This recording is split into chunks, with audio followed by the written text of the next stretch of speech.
Hey guys, and welcome back to another episode of Heebie-Jeebies TV. My name is Ashley, and if you're new here, we like to talk about crime, creepy stuff, and the unbelievable. Now, before we get into today's video, I just want to send you guys a quick reminder, like always, to please comment, like, subscribe if you guys enjoyed this type of content. I am posting about once a week on YouTube, so it really does help me grow here. I would love to get to my goal. I've been seeing a lot of new subscribers lately, which I am extremely thankful for. Now, if you guys enjoy crime, creepy content, then head over to my TikTok, same username at Heebie-Jeebies TV. I post a lot more short stories on there around the same type of topics, a lot of other stories that I have not done here on YouTube. So you definitely get a lot more content over there. Most of my stories are around 2 to 3 minutes long.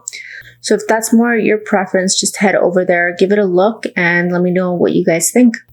Okay, so let's get into today's story. Now, this story is pretty famous in the UK. I believe it's probably one of the more infamous cases over there. And I believe it's the only doctor or medical professional that has ever done anything like this in the country. So today we're going to talk about a man called Dr. Death. And it's suspected that he actually murdered more than 250 people between 1975 and 1998. That is an astonishing number, and the only other person I've come across that has reached a similar number is a man called Pedro Lopez, which is also known as the Monster of the Andes. He actually claimed to have killed 300 girls, or just over 300 girls in Latin America in the 60s and 70s. And if you guys haven't heard of this story, I actually did a video on this a few months ago, so I'll link it up here for you guys if you're interested in that. And I'll also put it in the description box for you guys, so definitely take a look. So what makes this case so terrifying is that this man, Dr. Death, was actually a doctor. And in society, you know, doctors are implanted in our mind to be these almost perfect-like people. We assume that these people always have our best interest at heart because, ultimately, that's just what we're taught to believe. And unfortunately, this guy was anything but that. And like I said, he gained so much fame and notoriety from what he did that the media ended up giving him the nickname Dr. Death. His real name is actually Harold Shipman, and he was a doctor. He was a medical professional. And unfortunately and sadly, he did use his position of power and influence for absolute evil. So I don't want to ramble on too much. Let's just get into the story. So Harold was born on January 14th, 1946 in Nottingham, England, to his parents Harold Sr. and his wife Vera Britton. He also had 2 siblings, meaning that he was the middle child. And from what I was able to find online, he had a fairly normal life. He was quite athletic in high school especially, and he was said to have excelled in rugby. Sadly, though, his mother, Vera, ended up passing away in 1963 when Harold was just 17 years old. And it was said that this caused him a lot of internal trauma. He went through a lot when he lost his mother because he was really close to her. And some even say that he actually idolized her. So as you can imagine, this did affect him quite a lot. And it's also suspected to be the trigger for what would happen later on in his adult life. So you see, what happened with his mother is that she had been diagnosed with lung cancer. So Harold basically had to watch his mother slowly wither away in pain. And while she was at the hospital, he would, of course, visit her very often. He would sit with her for hours and hours. And he knew that his mother was dying. He knew that his mother was in a lot of pain. So she was on a lot of painkillers. He would sit there and he would watch the doctors administer morphine to his mother in order to ease the pain. And this is what I mean by what inspired his sadistic killing spree. So after high school, Harold went on to study medicine at the University of Leeds and graduated in 1970. During that time, he also met his future wife, Primrose May Oxtoby, on a local bus one day when she was just 17 years old. They fell in love very quickly, and Primrose actually ended up getting pregnant, which led to her and Harold getting married in 1966. During their marriage together, they would go on to have 3 more children, so they ended up having 4 in total. And together, they pretty much had a normal life. There was nothing out of the ordinary from what I could find online. There really wasn't any red flags that would have alerted anyone around him about what he was truly capable of. After his graduation, he began working as a junior doctor, and he quickly ended up moving up. Pretty quickly, he ended up becoming a general practitioner at the Abraham Ormerod Medical Center in Todmorden, UK. And a few years later, in 1976, is when we would see the first signs of trouble.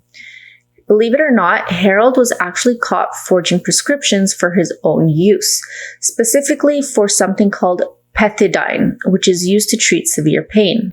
By the time he was caught, Harold was said to have been extremely addicted to this medicine, which led his employer to have to fire him. They did also fine him £600, and he was also sent to rehab.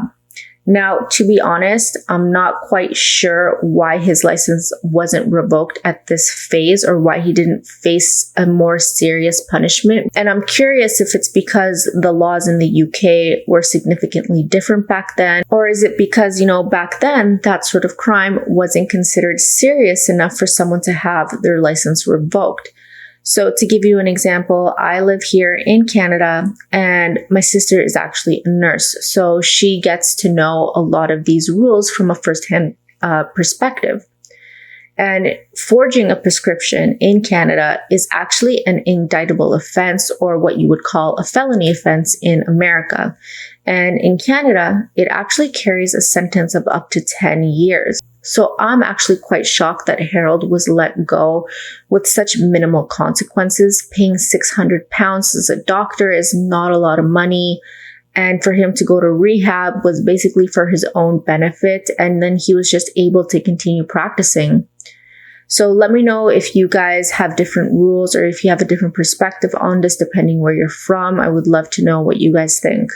All right, so back to the story. So after Harold completed rehab, he was able to find a new job fairly quickly. Being a doctor, there was basically no trouble for him to get hired somewhere else.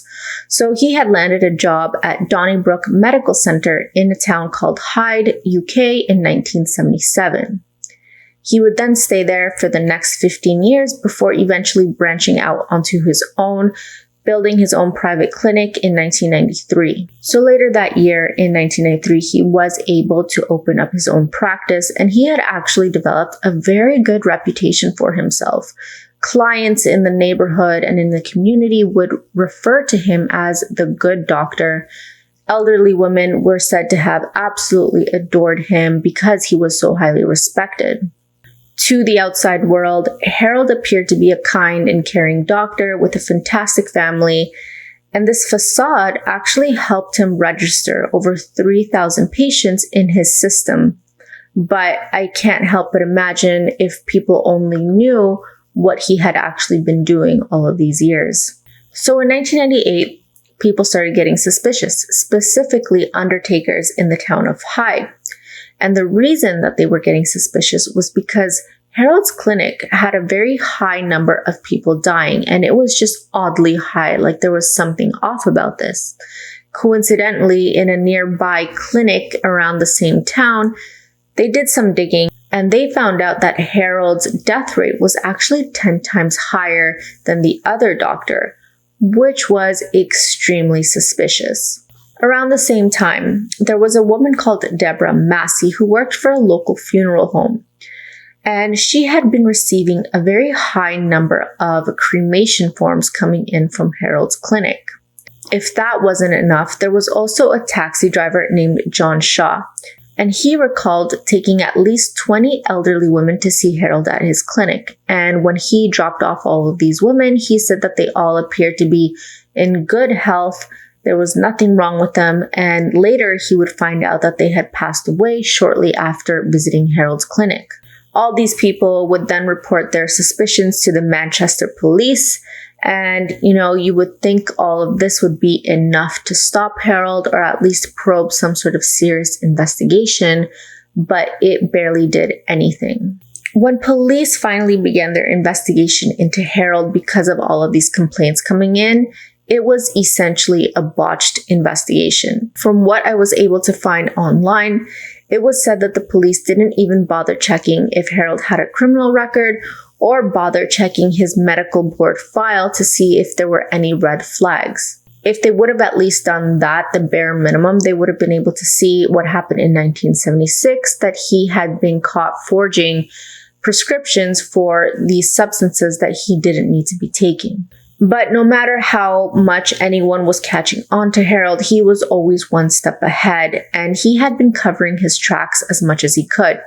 And he did this by essentially lying. So on his clients' medical files, he would actually add fake illnesses that would require the medicine that he was giving them, so it wouldn't raise any alarm bells for police if they were to look at any patient's medical files. And essentially, that's what happened. The police had no serious evidence to hold against him, and essentially, they were forced to let him go and continue on his insane killing spree. But finally, in 1998, Harold would eventually be exposed. One of his patients was an elderly woman named Kathleen Grundy, and she actually happened to be the former mayor of Hyde, and she was 81 years old at the time. That year, in 1998, she was found deceased at her home, and Harold was supposedly the last person to have seen her alive. It would later be discovered that while Harold was treating her, he had injected her with a fatal dose of diamorphine, but killing her wasn't enough for him this time. He actually went a step further, and this is what led to his downfall. He then tried to forge her will and actually leave her small fortune to himself, which was at the time valued over just over 400,000 British pounds. And on her medical file, he had actually also checked off the cremation box in an attempt to hide any evidence that might be suspicious or might lead to his arrest. And then after that, he attempted to rewrite her will. And essentially, this meant that he would leave out her entire family from her will and leave absolutely everything this woman owned to himself. In this new fake will, it had stated the following, quote, "I give all my estate, money, and house to my doctor. My family are not in need, and I want to reward him for all the care he has given to me and the people of Hyde." So, as you can imagine, Kathleen's family was obviously notified of the change in will, including her daughter Angela, and immediately she became suspicious. She knew that this just absolutely did not make any sense. So she went to the police station and reported this and wanted to see what could possibly be done. Later on in court, Angela would actually go on to say that the whole thing was completely unbelievable. Quote, "The thought of mom signing the document, leaving everything to her doctor was inconceivable. The concept of her signing a document which was so badly typed didn't make sense." And when she was asked about her mother's signature on the document, she said it looked, quote, "It looks strange. It looks too big and it didn't look right." Angela would then also go on to say that her mother was actually in very good health right before her passing. They all joked that she was actually much fitter than all her children because of how active she was. So when she received the call from Harold saying that her mother had passed, it just came out of nowhere to her. It didn't make any sense. Thankfully, though, Kathleen's body had not been cremated. So in August of 1998, her body was exhumed for further testing, which ended up proving that there was an excessive amount of diamorphine inside her muscle tissue. And if that wasn't enough, police also discovered the typewriter Harold used to write the will, and he had also left a fingerprint on the letter, further proving his guilt. This finally would lead to the arrest of Harold on September 7th, 1998. Over the next 2 months, police were then led to dig up the bodies of 11 more victims and also wanted to verify the records of all these people.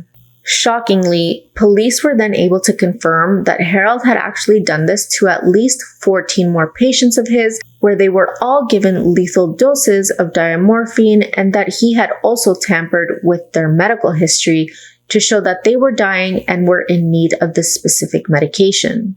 In a pathetic attempt to save himself, Harold ended up telling the officers that Kathleen had actually been addicted to morphine and heroin, but police, when they were doing their digging and investigating Kathleen's passing, they discovered that Harold had actually edited her medical documents after her passing. Now, of course, as you can imagine, there was a lot of interrogations, a lot of interviews with Harold, and during this entire process, Harold refused to cooperate. He was actually very dismissive about the entire situation. When police would show him photos of his victims, he was said to have just closed his eyes. He would yawn. He would just act like he was not interested and never admitted to doing anything wrong. And I'll show you guys here a clip or two of what I mean. You can see that the police are trying to talk to him and ask him about this, and he's just not having any of it. Lily Crossley. If you'd like to look at that, just for the benefit of the tape. Dr. Shipman's eyes are closed and he didn't look at the photograph at all. Can you remember Lily Crossley at all?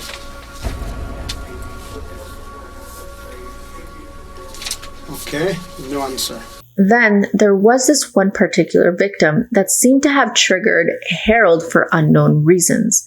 Her name was Elizabeth Pierce, and I'll see if I can find a photo here of her. I saw a video the police were showing him of her, but I'm not sure if it's public, so I'll try to find one. But she was suspected of being one of Harold's first victims. So when police are showing him her photo, he then closes his eyes and holds his breath for an extended period of time that was determined to be abnormal from his baseline. This is in relation to the death of a lady called Elizabeth Pierce.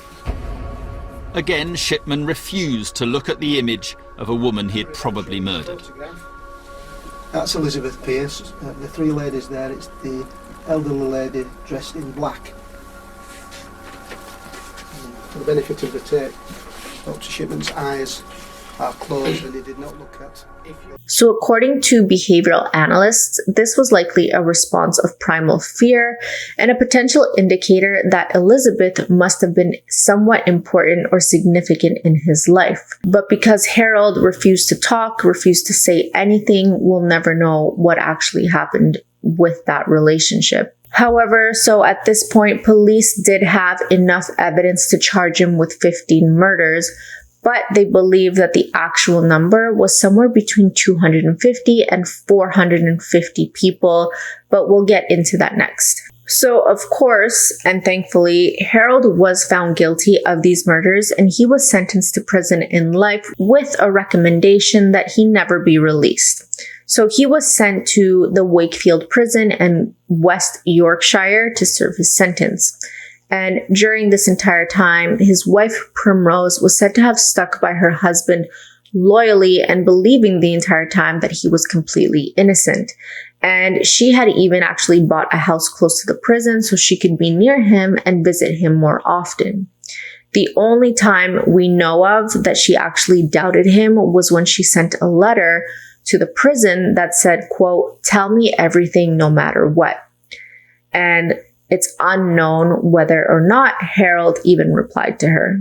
However, justice for the families would be very much short-lived because just 4 years later, the day before Harold's 58th birthday on January 13th, 2004, Harold was found hanging in his cell. He would then be cremated and burned in a secret ceremony during after hours so no one would know where his remains were. Because the case had gained so much attention, it was recommended to his family that they do his ceremony, his funeral in secrecy so people wouldn't go find his grave and, essentially assault it. So what about the other victims? Okay, well, after all this was said and done, police knew they had to keep digging because everyone knew there were more victims. They just couldn't prove it at the time. An investigation was launched and it was actually called the Shipman Inquiry, and it was carried out in 2001 with a senior police officer named Chris Gregg. He was said to be looking into the suspicious deaths of 22 people, which led to a lot more than he expected. In total, they ended up investigating 466 cases where foul play was suspected. In 2002, it was concluded that Harold had murdered 218 patients between 1975 and 1998, both at the hospital in Todmorden and at his private clinic in Hyde. The common denominator in all this is that most of his victims were elderly women that were in relatively good health. However, he didn't just target women. Amongst his victims, there were also 44 men as well. And a big part of the reason he was able to get away with this for so long is because for the most part, he was able to convince the families of almost all of these victims to have them cremated in order to destroy all of the evidence that would lead to his arrest. And as for Harold's family, not much is really known about them. I did come across a couple articles that mentioned his children did all change their last names, but other than that, not much is known. So, of course, if you're like me, you're asking why? Why would someone do anything like this? It's very similar to that case about the nurse, The Good Nurse. There's a movie on Netflix about it. It's literally called The Good Nurse. I forget his name, but the same thing happened with him. He was doing the same thing, except he was injecting insulin into all of these people's IV bags. And he didn't get caught for a very long time. And when he did get caught, he did the same thing Harold did. He just went completely silent. He didn't explain why he did this. He just never talked to anyone about his reasoning. And it makes me wonder if there's some sort of link there with the way these people think. But as I was doing some digging on the internet, I did come across 3 theories that people think could potentially explain why Harold did what he did. So the first reason is that he could have potentially been avenging the death of his mother. The first theory is that this could have potentially been Harold trying to avenge the death of his mother. Psychologists say that this could have potentially been a form of him recreating his mother's death and processing it multiple times over and over again because he just simply wasn't able to do it efficiently as a teenager. The second theory is that others believe he could have been doing something that he thought was compassionate towards dying patients. So it leads to the question if whether or not he was doing this to just put people out of their misery. However, if you ask me, this theory to me makes the least amount of sense because from what I read and what I understand, a lot of his patients, including Kathleen, were said to have been in good health. So it just doesn't make any sense that he would want to put perfectly healthy people out of their misery. The third theory we have is that others believe that he probably was suffering from a God complex, meaning that he essentially had a desire to prove to people that not only could he save a life, but that he could take one as well.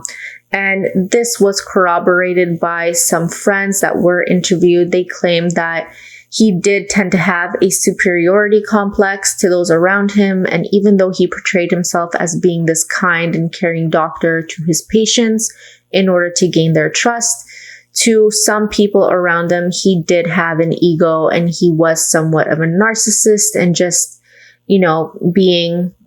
feeling like he was superior to those around him.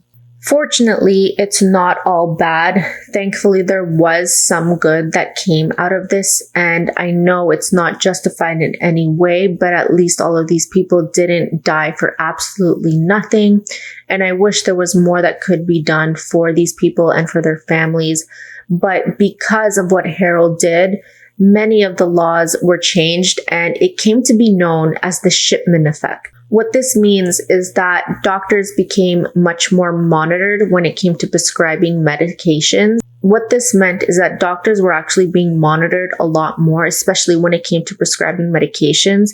And I read that it actually backfired a little bit because doctors were so afraid of over-prescribing something to someone that they would often be guilty of under-prescribing medication for people. And then a lot of people would often be in pain. So it was a big overcorrection, but at least they were trying to do something about it. Another thing that changed is that death certificates had to be signed off by multiple people. They had to be looked at and verified in order to raise any red flags in case anything looked suspicious. And the biggest change, although it wasn't written in law, it was more of like a moral change amongst the communities, amongst the country, is that doctors stopped working in single doctor practices and they started doing more of a multi-doctor clinic situation. So there was more accountability and there was less secrecy for someone to get away with murder. But that is the story of Dr. Death and how he was able to get away with, unfortunately, taking the lives of so many people. And while police do have records of him doing this to a certain amount of victims, they do think there are more out there. However, because of the cremations and because so much time has passed, it's definitely a lot harder to prove an exact number of victims. All right, guys, so that does it for today's story. Thank you so much for joining me. I really do appreciate it. If you guys need more true crime, creepy, unbelievable content, head over to my TikTok, same username at HeebieJeebiesTV. I post on there once, twice, sometimes even 3 times a day. So a lot more content on there if you guys are interested. All right, guys, thanks again, and I will see you in the next episode.